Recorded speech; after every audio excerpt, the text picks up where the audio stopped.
everyone. Welcome once again to Star Wars Discussions. I am Captain Logan. And I'm Dan. Dan, today we're talking about the most recent episode, Empire Day, or at least the most recent one aired. I think there's even another one that we could have watched, but we're staying a week behind because of airing. Yeah, I don't know what's up with that. So anyway, Empire Day, we're going to assume that most people have not seen the next episode. This is still a weird thing that we're contending with. But anyway, so last episode was Out of Darkness, and before we get into Empire Day, which seems to really suddenly be moving along some stuff for especially the background of Ezra and even just the main plot. We'll go ahead and get into Out of Darkness again, talking about some of the questions and comments from last week, which did not do that. Goyette Samuel. That episode was incredibly boring and uninteresting. The only thing that raised my interest was the girl passed in the Empire Academy. I kind of hope she's a traitor. It would make sense considering she doesn't want to trust other people and she really wants to know everything. And that episode also reminded me a lot of I Am Legend. The dogs that can't stand sunlight, all of them charging and the heroes planting bombs everywhere to stop them. To me, there was an obvious link. I thought the very same thing and for some reason did not mention it last week, but I was thinking I Am Legend that entire episode. Oh, that's interesting. I've never seen that movie, so I didn't make that connection, but that's interesting. So you did not All we make needed that, was Will Smith to complete the trifecta, I suppose. You know, Dan, I don't tend to make connections to a lot of things that I know nothing about. Fair enough. Me either. Whoa, I thought I was the only one. Slash and Bones 13, this show feels a little too much like Firefly at times. That's a somewhat fair criticism.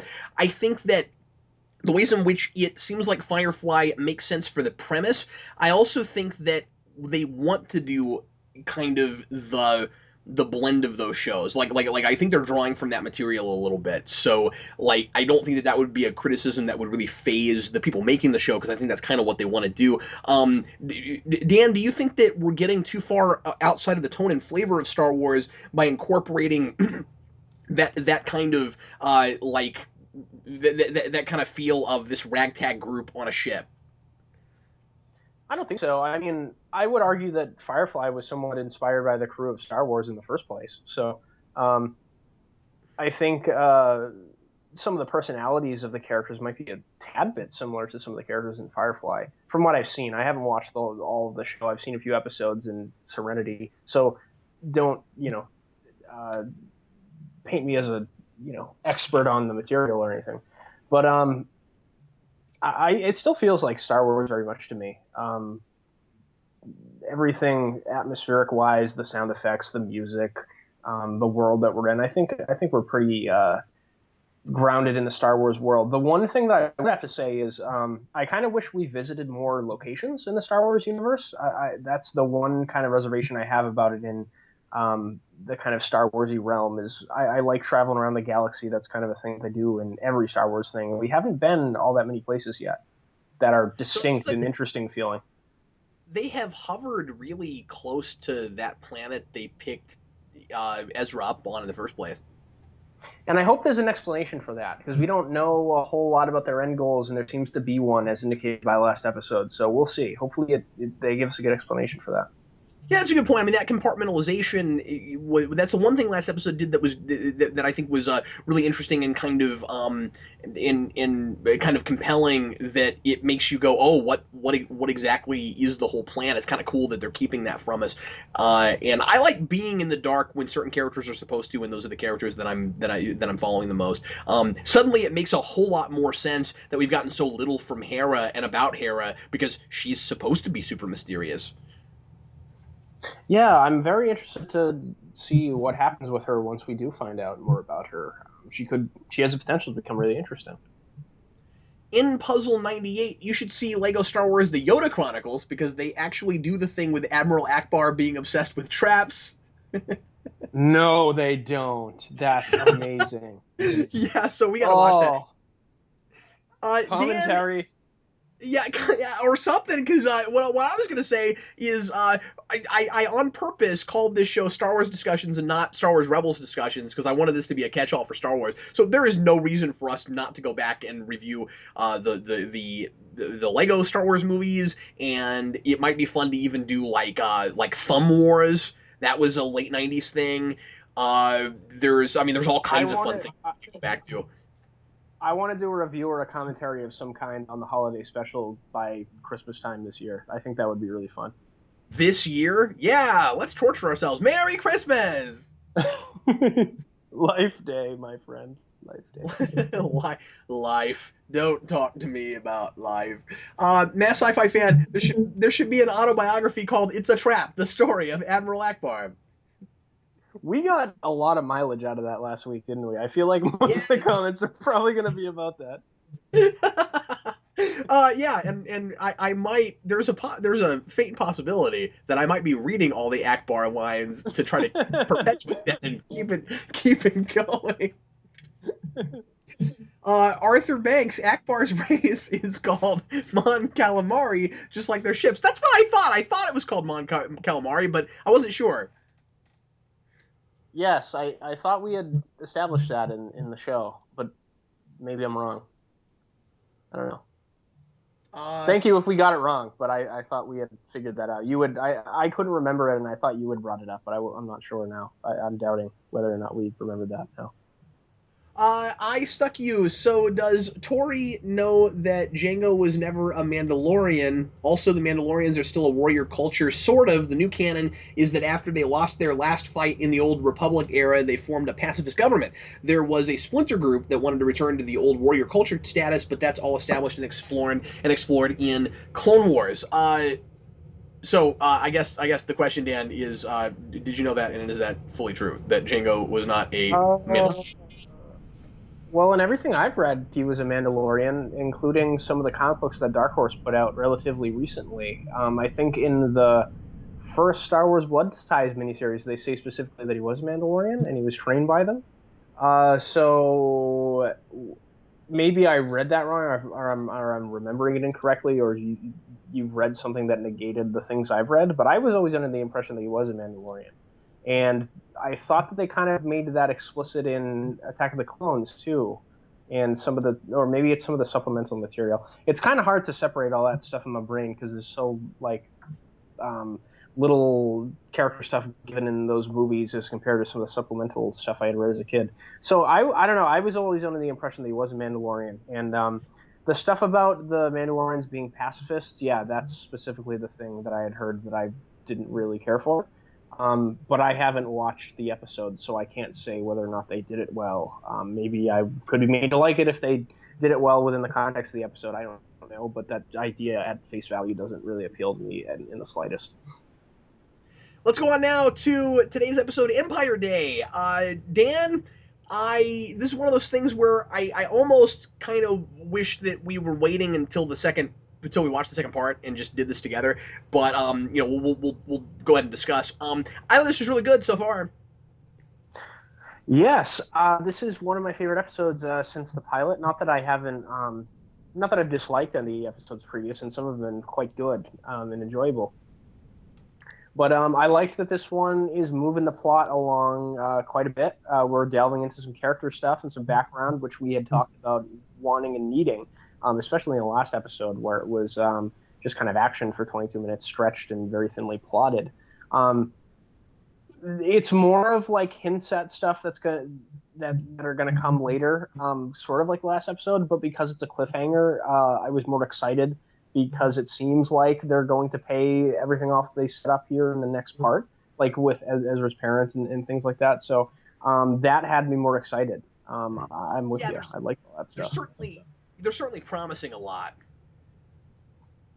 Yeah, with that that. most definitely. It'll be The interesting to see where they go with all of it. I have some thoughts about that we can maybe get into later, and I'm sure you do too. Yeah, the big thing that I found myself questioning, and I just need more information. This is not a criticism yet. Is how Ezra exactly got to the worldview that he's at if his parents had such an almost Jedi mentality. Yeah, it's going to be interesting to see what their kind of perspective on the Empire is and why they hated them and stuff. I mean, Ezra was kind of against the Empire in the pilot, even before he met up with the rebels. So I can kind of see what they might be going for there. Maybe they were, um, in contrast to what the rebels are doing, maybe they were kind of out for themselves and hated the Empire because they didn't allow people to fend for themselves, something like that. I mean, we don't know what their message was. We'll have to wait and see, I suppose. Yeah, but I guess I'm just talking about how like his parents. It seems like the big thing they left him was this constant message. All I got the sense almost like through his childhood, they bashed him over the head with help other people and do the right thing. And in the first episode of the show, you almost get the sense that like the life he's led, he's never even thought or heard of that. Yeah, that's true. I was kind of not remembering the I guess residual echoes in the Force or something that he was hearing. Maybe they were Yeah. memories. I wasn't really sure what that was about. Oh, okay, okay. And maybe I'm reading too far into it, or just making assumptions about it. I thought they were. I mean, maybe kind of both. You know, like it might have been like reaching from them reaching for the from the afterlife or whatever, or it might have just been memories, or maybe it's somehow a combination. But I kind of got the sense that that was. I don't know. My instincts tell me that the idea is going to end up being that they raised him like that. No, I think you're right. I think that's exactly what was going on. And maybe the idea is without his parents, he didn't have any guidance and kind of fell into the lifestyle that the Empire forced him to live, where everyone's sort of individualistic and out for themselves, like we saw Yeah. in the pilot and in the Imperial Academy and stuff. And the Rebels are kind of a return to that ideology that his parents instilled in him because he has a family and people that support him again. I don't want it to be too overly simplified, and I don't want this to come off like it's an afterthought. On the other hand, the way it could end up going potentially, it'll be interesting to see if they can make this all work organically. Is that he had that built into him at one time, or maybe the idea is like they instilled it, at a young age, but they died early enough that it didn't sink in enough, and that ultimately he's yes, he's learned a lot from the crew of the Ghost, and he's come to where he's at now, where he's actually not just looking out for himself and learning to give back some and be more selfless because of the experiences he's gone through, but that without his parents, he wouldn't have gotten to that even as quickly and readily as he did. And so, like, that's the piece we were missing. Like, they might go there. I'm thinking that's where they'll probably go, and I'm with you. I think they go there. They should go there because they do say that his parents left or whatever. They don't really make it explicit what happened to them when he was 6 years old. So someone Oh thrown yeah, onto the that's right. streets to fend for themselves when they're 6 years old, I can see how that might change their worldview significantly. Yeah, yeah. Of course, and like it's played up as such a huge traumatic thing for him. Yeah, exactly. And I did. There were some cool parallels with some of the previous episodes that I noticed when we went into his house, and we were talking and discussing of all that stuff. I like that his parents are sort of the genuine version of the talk show dissidents that the Inquisitor lured them into a trap with earlier in the show. Oh, that's a great point. Yeah, yeah. I thought that was really cool, and I thought that it was interesting that we're kind of paralleling Ezra and Sabine's issues character wise going on right now, and they're kind of flirting with maybe he likes her and stuff like that. So I thought that was rather interesting, where like she can't trust anyone on the show on the ship because no one will tell her everything. She wants to know all the information from everybody. That's how she feels like she can trust everybody. And Ezra just has trust issues. Like um, Kanan says to him throughout the episode, he says you should let your guard down and let people help you and trust people and try to see the best in them rather than just looking out for yourself and seeing the worst in them all the time. So I thought that was a cool thing to parallel the sort of thematic through lines of the last two episodes together. Yeah, that's a really good point, and we need to be again moving forward working with that stuff because last episode didn't do nearly it as much as it had the room to. Yeah, So that's really exactly, and it is cool, and I hope that they do something more with Sabine and Ezra being parallel as characters, because I think Sabine has the potential to be really interesting and similar to Ezra, because they're both really rebellious characters and don't they're kind of the big question marks on the ship. Everyone else seems to be much closer to everyone else than those two. Yeah, and everybody else kind of has their worldviews a little bit more figured out. I mean, obviously, Kanan is not the perfect Jedi, and he still has a lot of learning to do and stuff, but he still really believes in that stuff. And remember what I said last week, that it seems like the characters that have it all figured out are the ones that have faith. And I think that's really interesting. That, Yeah, like, or at have least the this. ones Yep. that think they have it figured out. That remains to be seen. Yes, no, yeah, of course. But I guess what I mean is the ones that seem, at least in their own minds, to be solidified in their worldviews, where they're not as in their ideologies, where they're not as like amorphous, and they don't know who they want to be yet. You know what I mean? I guess the way I should put it is they have more of a fully realized and decided upon um what's the word I'm looking for? They have a direction, a path that Identity. they're on. Well, and an identity. Yeah. Yeah. And that makes sense because Sabine and Ezra are both relatively younger, um, when compared Yeah, to the rest of the. I wonder just how young she is. Yeah, she. They never really say. She looks younger than everyone else, but a little bit older than Ezra. So I'm not really Yeah. sure. I'm gonna say, I mean, if we should even put it in, exactly human terms, I would say she's got to be, if not younger than 18, not much older than 18. Yeah, I was gonna say around 18, probably 17, and Ezra's like 15. So that's not that big of an age difference. Maybe they could become a couple. Who knows? I wonder if she didn't break out of the academy. That would be really interesting. I hope that she would do something like that because she seems like the kind of character um, that's prone to confrontation when it needs to be done. Yeah, absolutely. Well, and the idea that she wanted so badly to believe in the Empire's rhetoric, but she was ultimately too opinionated, and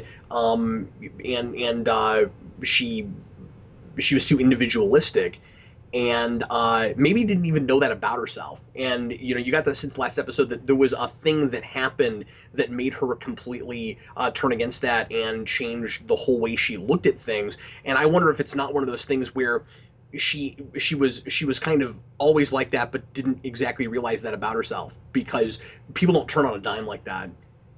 That's a really good point, and that is kind of paralleled with what you were saying earlier with Ezra, where like he's been individualistic this whole time, and since his parents left, and this incident with going with the crew makes him realize something about himself that hadn't been around for a long time, and maybe the same thing happened with her in the Imperial Academy. Same sort of circumstances, where she goes into the academy and they try to make her into this kind of machine that um, the Empire is individualistic, but they definitely want you way and you can't think outside of the box that they trap you in.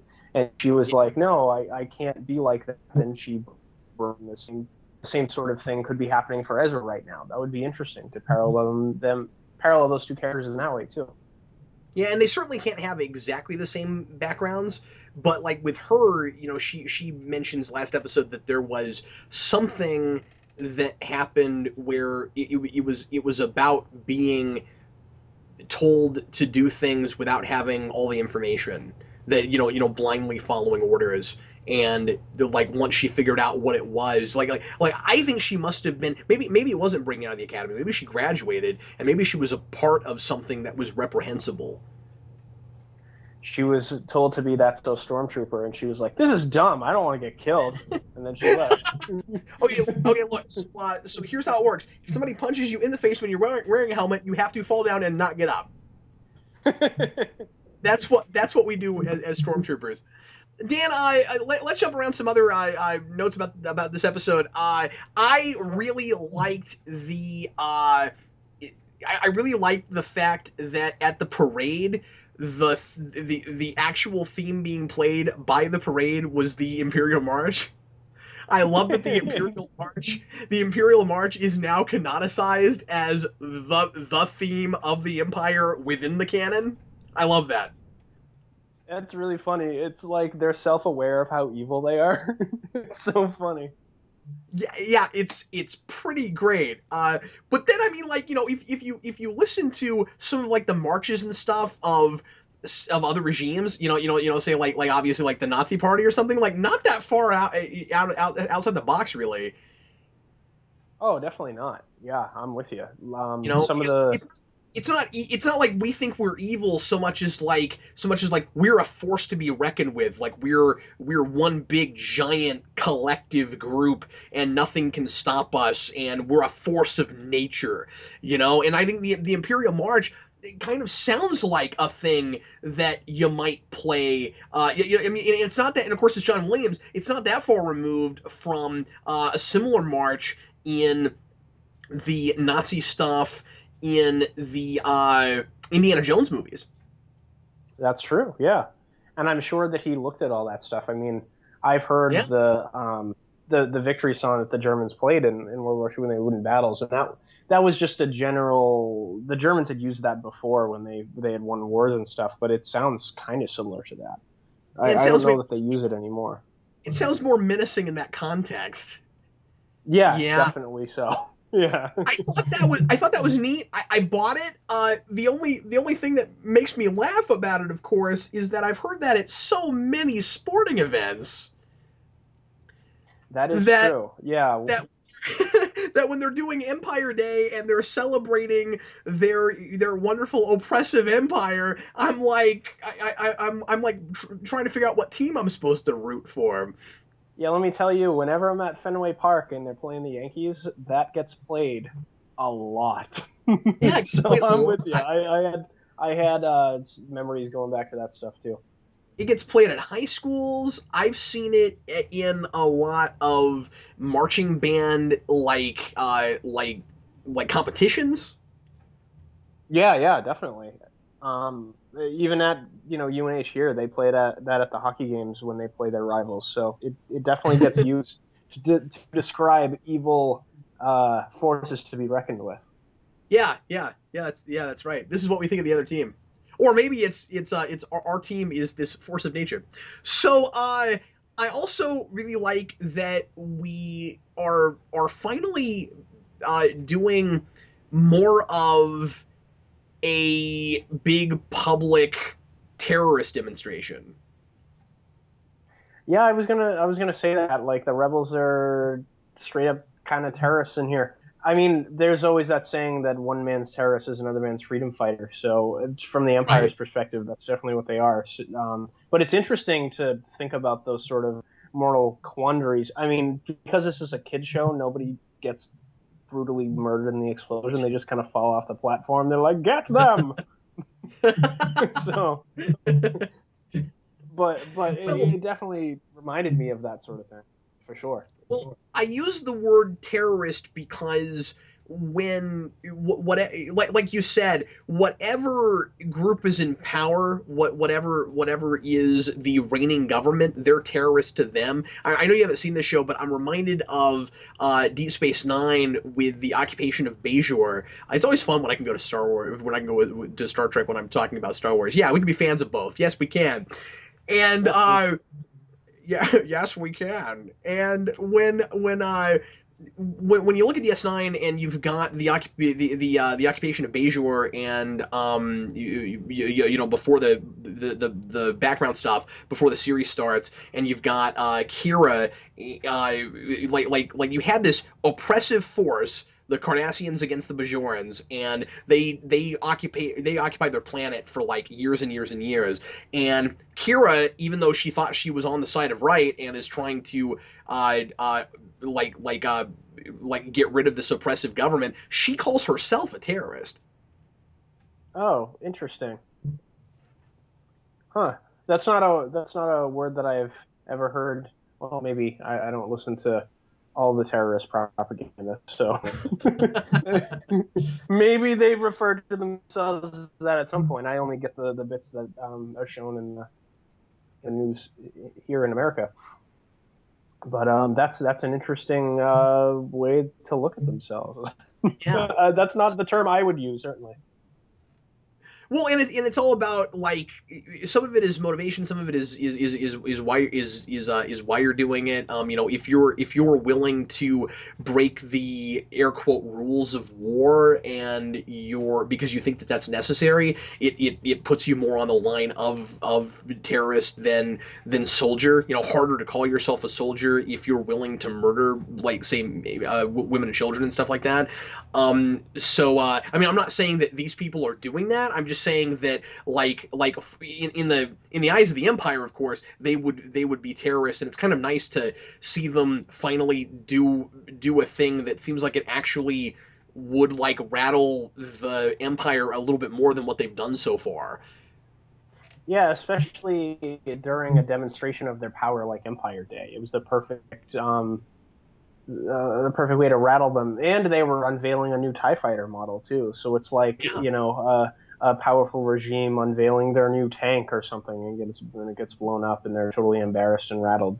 Yeah, I'm with you. It was a very effective thing on their part. And they played it in a very lighthearted way, which was funny. Like one of my favorite moments from the episode was when Kanan gets caught by the stormtrooper and acts like the double rainbows guy.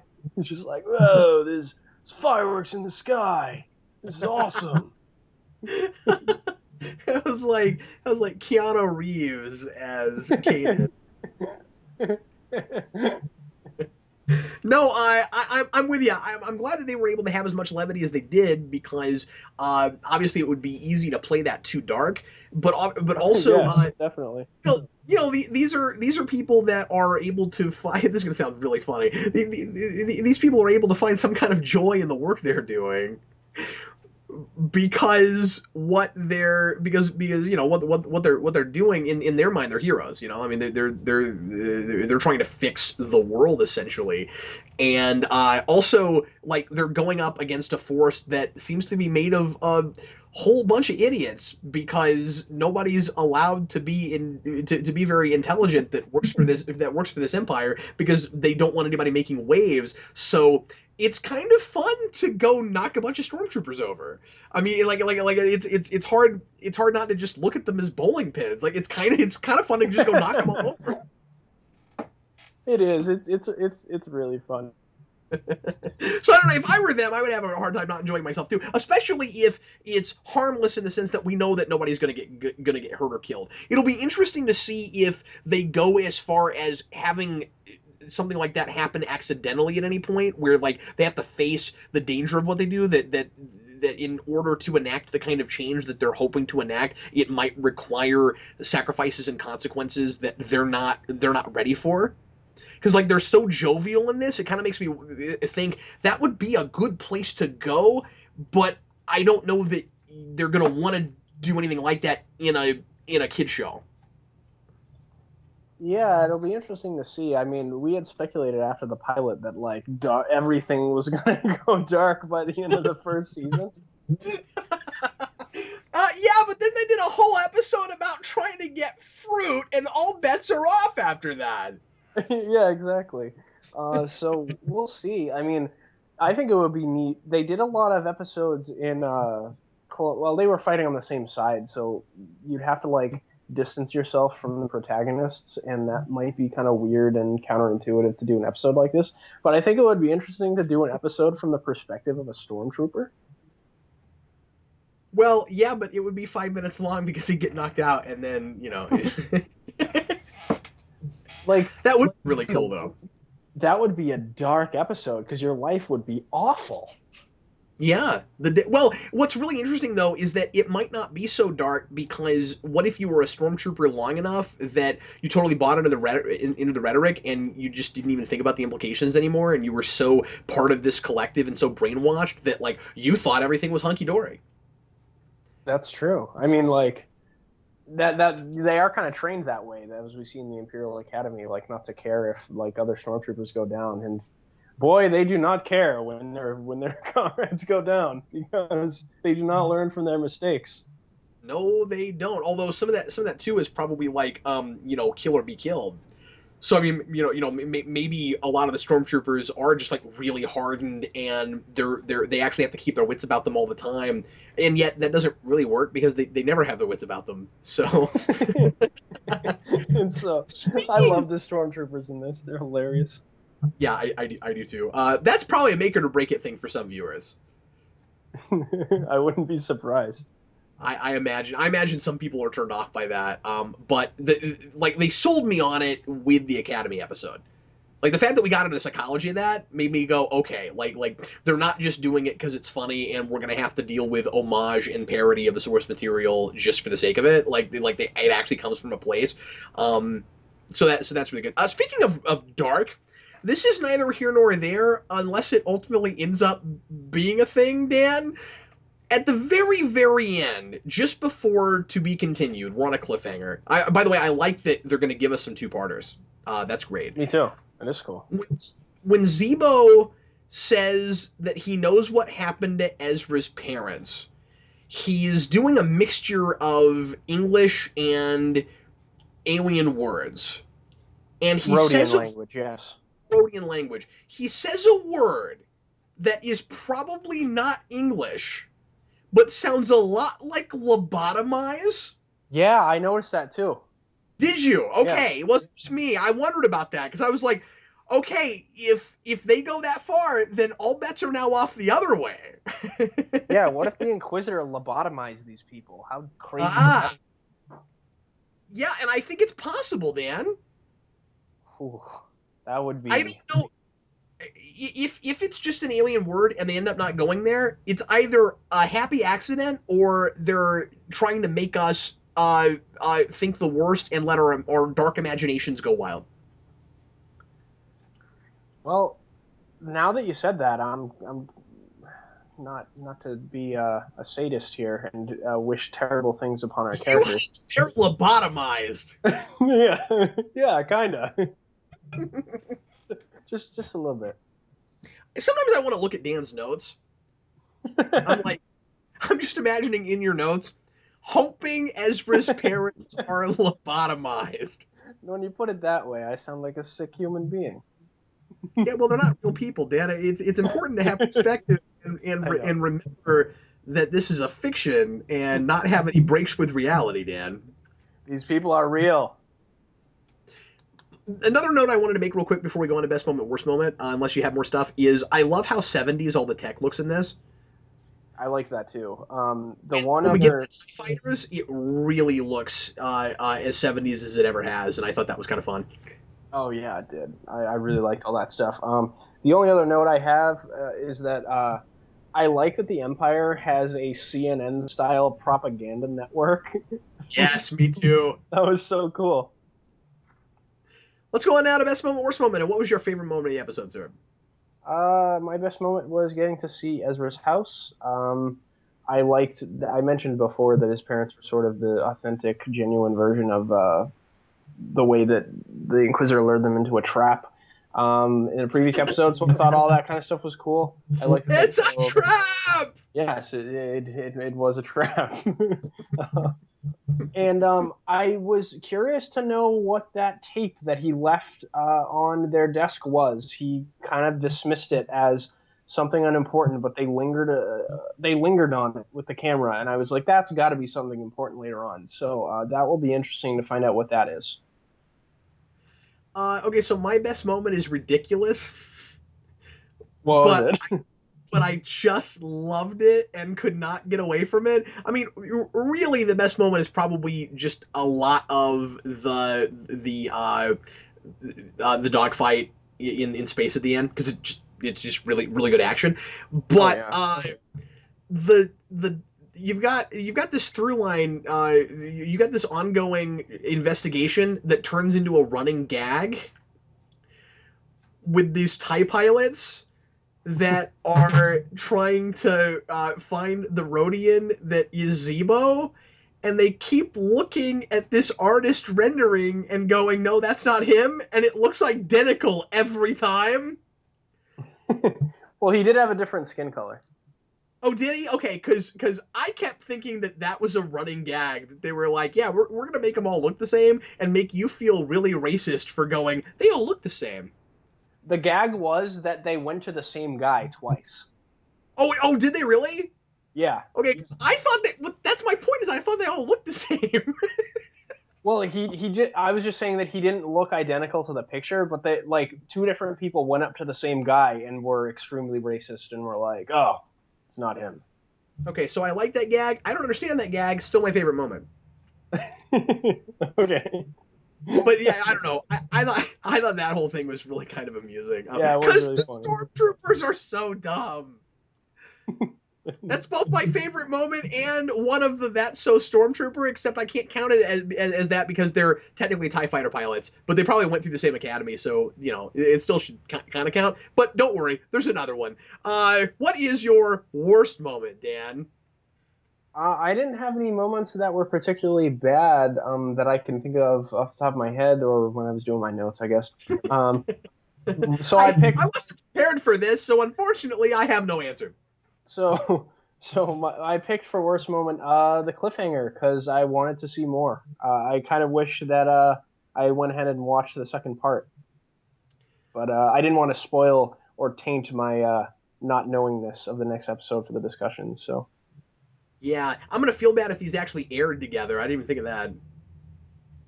yeah, I don't think I don't think they did. Dan, I well, that would be dumb. It was like, to be continued. And it was like commercial break. hope. Dan, I've got one. Yeah, Zebo gets clunked in the head and suddenly gets all of his personality and memories back. yeah, that's fair. Just too coincidental. I mean, just too convenient. Yeah. It's like that's such a cartoony kind of thing. I realize this is a cartoon, but the show's better than that, and I don't like that is classic silliness where you've got amnesia and then you get bumped on the head like accidentally, and then all of a sudden, oh, I know everything, and that way we can because if that hadn't happened, we couldn't set up the cliffhanger. That's the only Mhm. reason it happened then. So yeah, that definitely was irritating for me. Oh yeah, that's fair. I can see where you're coming from there. Dan, do you have a favorite quote? My favorite quote was when we were in the cantina and the TIE fighter pilot went up to the bartender and he was like, "Put on the Empire Network, it's the law." And the bartender goes, "I've never had anyone request it, like ever." I was like, "That's really funny." And then they pay it off later when it's like the senator guy like breaks into the signal and starts spewing like conspiracy theories with the Empire, and he's like, "Shut this off!" And he's like, "I can't. It's the law." It's the law. I thought all that was really funny.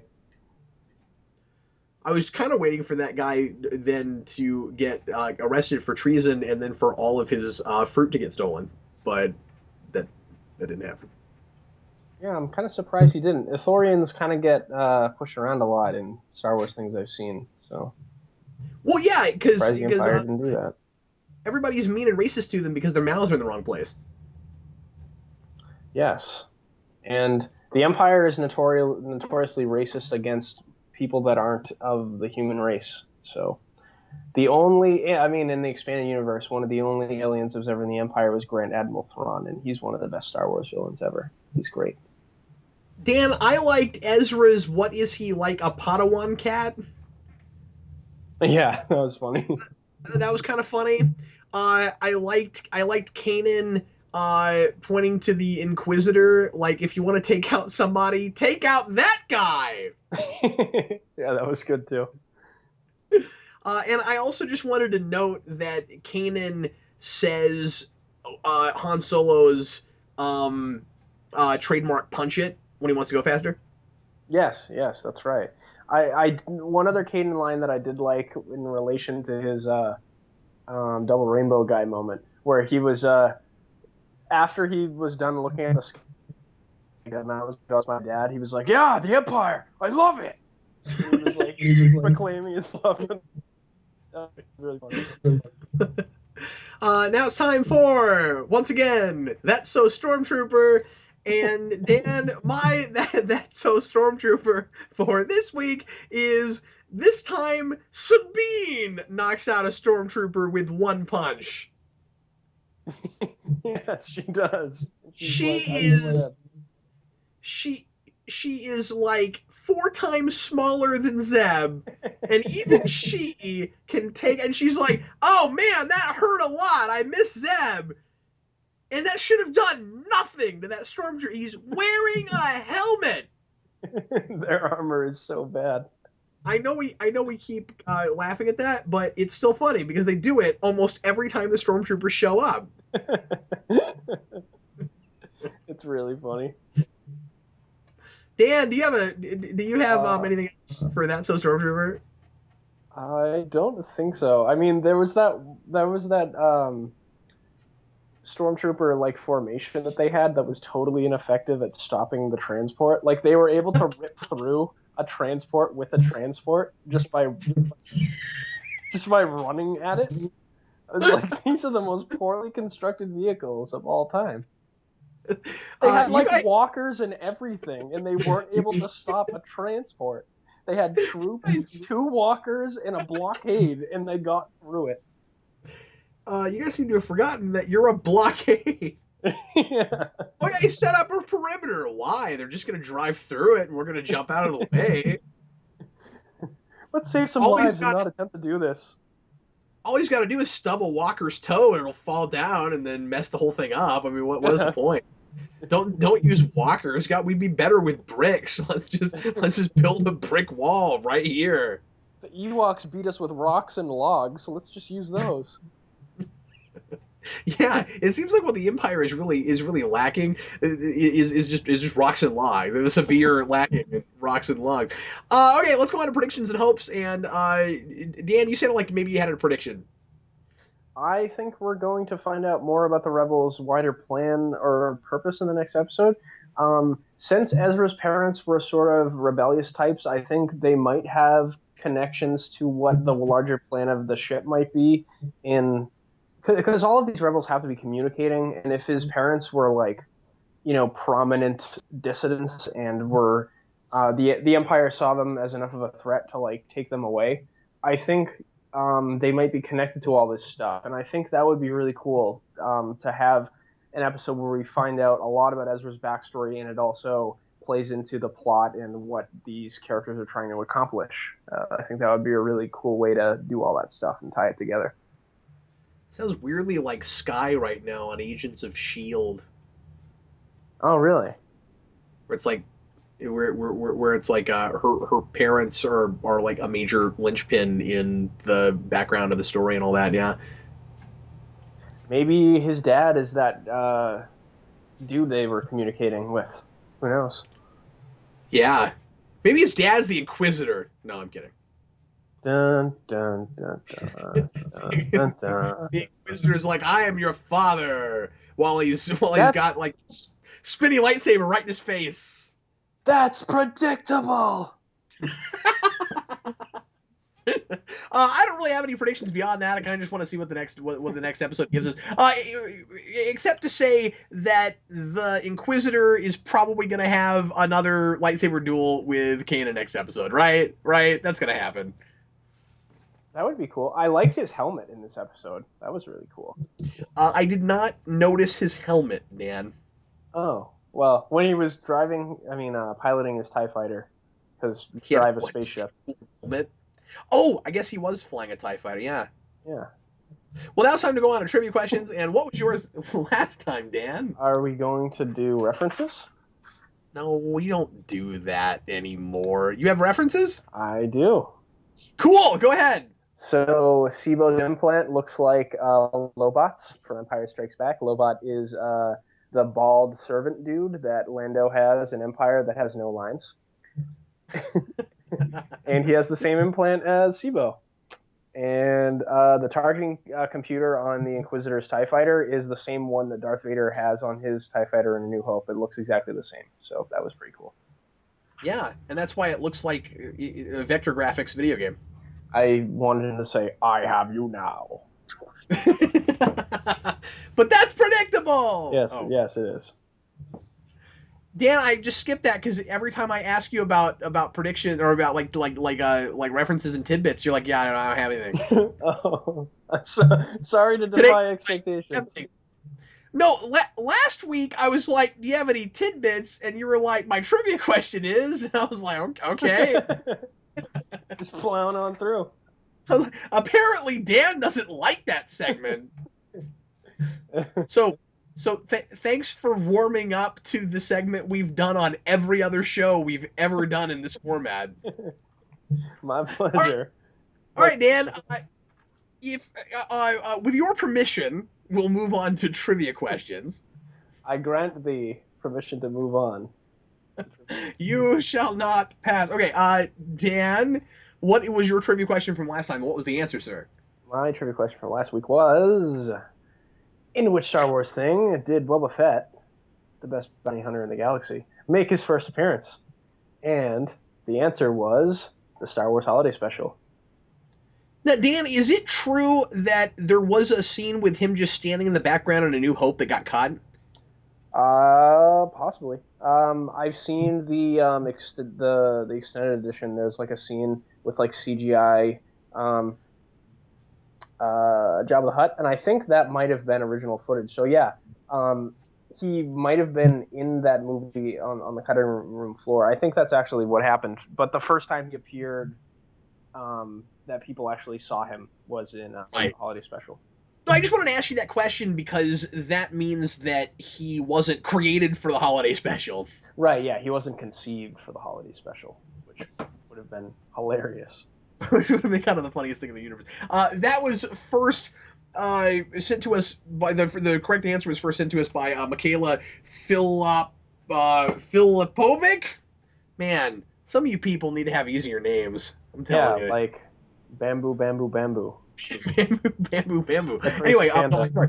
I'm not making fun of your real name. I'm really not. I'm making fun of the fact that I'm not pronouncing things very well. Anyway, congratulations to you, Michaela. Well done. And now I'm going to tell you what the answer to my question was. My question last time was what was the name of the smaller vessel that uh, that what's her face, Hera and Sabine were flying around in last episode, and the answer was the Phantom. Of course, everything is ghost related. So we have the Ghost, we have the Phantom, and then everybody is Spectre 1 through 5 or 6.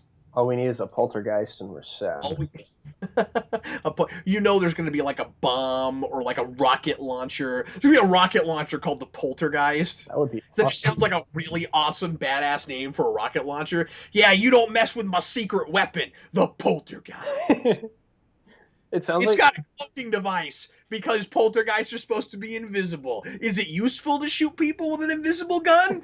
Not especially, but it's awesome. but it will trick stormtroopers, so it works. It will trick Stormtrooper. Oh wow, we don't have to worry about that person. They're just lugging around nothing. The first person who got my question correct was Montgomery Cloud. So good job to you. And Dan, what is your question for today, sir? My question is related to TIE fighters because the Empire was all like, look at our shiny new TIE fighter, folks. And everyone was like, I'm afraid. And uh, my question is, what class TIE fighter does Darth Vader pilot in Star Wars Episode 4 A New Hope? Does it have anything to do with ghosts or poltergeists or rocket launchers? I wish, but it does not. It does not. Okay. My question this time, as always, from the episode, is on what planet is the parade that we see for Empire Day? It's mentioned several times. What is the name of that planet? Now, I don't know if that was a pre-existing Star Wars planet because I don't know Star Wars that well, but it is named, and the question is, what is that planet? And if you know the answer to either or both of our questions, go to geekvolution.com, go to the contact page, send us your answer. The first person I see who gets it correct, who gets either or both of them correct, we will mention in next week's episode. Dan, thanks as always, man. This is a lot of fun. No problem. I had a great time, and I'm looking forward to the next part of this. Hopefully, it's just as good. Thanks for listening. I am Captain Logan. And I'm Dan. We'll see you next time.